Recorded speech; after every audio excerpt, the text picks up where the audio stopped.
This is a short presentation about signing agent need to know, brought to you by Signature Closers. First, we'll discuss general signature requirements on all closings. As noted, all closing documents must be signed exactly as the printed name appears on the closing documents.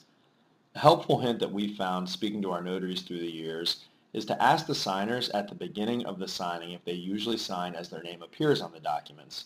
If this is not the case, you as the signing agent will need to pay special attention during the closing to ensure that all documents are being signed exactly as the printed name underneath the signature line.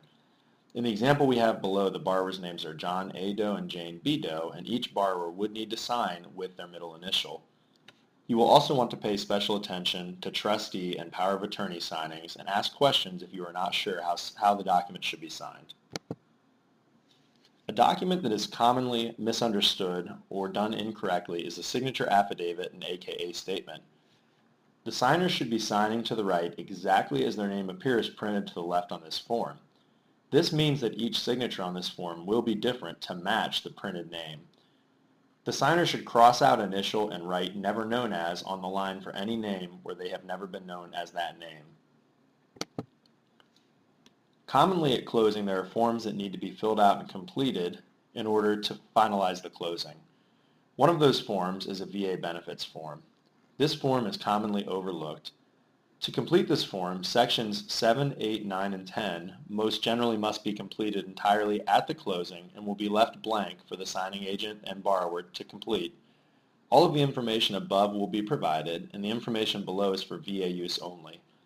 Please focus your attention on the highlighted section of this form as you're completing an assignment for a VA loan.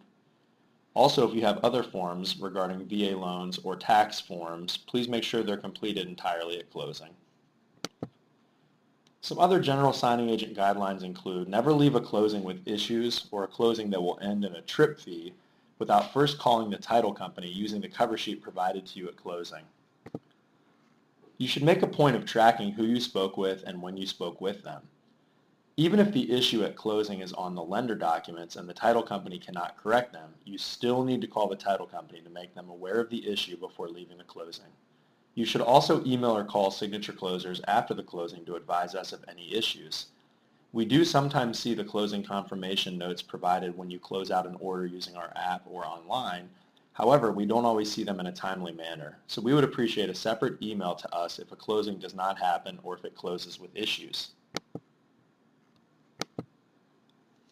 Other general instructions include please read the cover sheet closing instructions at each closing and pay special attention to any unique notes, large stop signs, or other highlighted information, as this is typically critical information to the signing.